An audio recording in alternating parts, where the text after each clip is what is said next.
First ever factory outlet Mukunda జ్యువెలరీలో Nakshi Mela December 13 నుంచి 21 వరకు అన్ని స్టోర్స్ లో.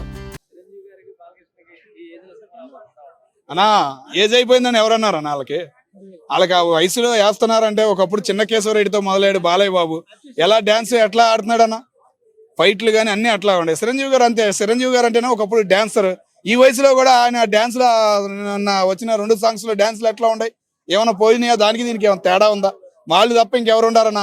కరోనాతో సినీ ఫీల్డ్ పడిపోయింది అనుకున్న దాన్ని అఖండాతో మా బాలయ్య బాబు సినీ చరిత్రకే ఒక ప్రాణం పోసాడు.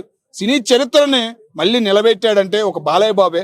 వాళ్ళిద్దరికి ఉన్నది ఎవరు ఎంతమంది వచ్చినా వాళ్ళకున్న పేరు వాళ్ళదే. ఒక చరిత్ర అనేది రాబోతుంది. ఒకప్పుడు ఎన్టీ రామారావు గారి సినిమా, ఎన్టీ రామారావు గారిని కృష్ణుడి వేషంలో ఉంటే 2 చేతులు ఎత్తి దండం పెట్టింది అప్పుడు పిఎం అయిన ఇందిరాగాంధీ. సేమ్ అదే సిచ్యువేషన్ ఈనాడు. రేపు అఖండ 2 సినిమా అనేది ఒక పిఎం సార్ ప్లేస్ లో ఉన్న మన మోడీ గారు రేపు ఢిల్లీలో చూస్తున్నారంటే అది బాలయ్య చరిత్రలో నిలబడిపోతుంది. చాలా ఈ సినిమా చూస్తుంటే ఒక హ్యాపీనెస్ అనిపించింది. సేమ్ రేపు సంక్రాంతికి కూడా చిరంజీవి గారి సినిమా కూడా అదే ఉండిద్ది. ఒక లవ్ స్టోరీతో వచ్చింది, ఒక లవ్ యాంగిల్, ఒక డాన్సర్ గానే ఆయన ఒకప్పుడు పేరు వచ్చింది. సేమ్ మళ్ళీ అదే పేరు రాబోతుంది. వాళ్ళ మీద పడి ఏడవటం తప్ప ఎటువంటి ప్రయోజనం అనేది ఈ సోషల్ మీడియాకి కానీ మిగతా వాళ్ళకి కానీ లేదని నేను అనుకుంటున్నాను అన్న. అది అన్న నిన్నే 200 దాటింది అన్నారన్న. మరి వాళ్ళ చూస్తుంటే 300 దాటి ఉండిద్ది. కానీ ఒక హ్యాపీనెస్ అనిపించింది అన్న. యూపీలో ఉన్న హిందీ హీరోలు మొత్తం ఏడుస్తున్నారు. అది హ్యాపీ అనిపించింది. వాళ్ళు తీసే సినిమాలు ఏది యుద్ధ భూమి ఏన్నో అన్ని యుద్ధాల గురించే ఉంటాయి. ఆ సినిమాలు మన తెలుగులో రావట్లేదని ఒకప్పుడు మనం బాధపడ్డాం. కానీ ఈ రోజు ఇట్లాంటి సినిమా హిందీ హీరోగా నేను ఎందుకు తీయలేకపోయానని ప్రతి హిందీ హీరో ఈనాడు బాధపడ్డాడు. పాకిస్తాన్ వాళ్ళు చాలా మంది ఒక కుళ్ళు అనేది వాళ్ళలో భయం అనేది ఈరోజు మా తెలుగోడు మా బాలయ్య వాళ్ళకి కలిగిచ్చాడు అనే హ్యాపీనెస్ అయితే మాకు సోషల్ మీడియాలో వీడియోలు చూస్తుంటే అనిపించింది అన్న.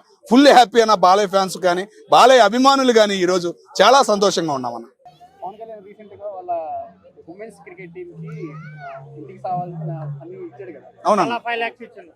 5 lakhs తో పాటు నేర్చుకుంటున్నాడన్నా. సినిమా చరిత్ర అనేది కొద్దిగా పక్కన పెట్టి రాజకీయం అనేది నేర్చుకుంటున్నాడు. ఓకేనా? రాజకీయ ప్రచారం అప్పుడు ఎట్లా అనిపించిందన్న? 10 సంవత్సరాల నుంచి ఆయన పోరాడాడు. ఆ పార్టీ ఈ పార్టీ అది ఇది అని చెప్పేసి. వాళ్ళ అన్నప్పుడు గెలిచినప్పుడు కూడా వాళ్ళ అన్నప్పుడు ఉన్నప్పుడు కూడా ఎన్నెన్నో బూతులు మాటలు ఎన్నెన్నో అవలేవం అనేవి వచ్చాయి. కానీ ఇప్పుడు ఎట్లా మాట్లాడుతున్నాడు? మీడియా ముందు మాట్లాడాలన్నా 1కి 10 సార్లు ఆలోచిస్తున్నాడు. నాకు ఒక పదవి ఉంది, ఒక డిప్యూటీ సీఎంని, నేను చేయాల్సిన సాయం నేను చేస్తున్నాను, నా సినీ ఫైనల్ నా వదిలిపెడతలా, సినిమాలు తీస్తున్నాడు, ఇటు చేయాల్సిన పనులు చేస్తున్నాడు. పవన్ కళ్యాణ్ ఒక రాజకీయం అనేది నేర్చుకుంటున్నాడు. ఇట్లాగే ఒక 5 ఏళ్ళు 6 ఏళ్ళు నేర్చుకున్న తర్వాత ఒక రాజకీయ యోగ్యుడిగా ఒక సినిమా హీరోగా మళ్ళీ ఆయన బయటకు వచ్చి మాట్లాడతాడని చెప్పేసి మేము అనుకుంటున్నాం. అది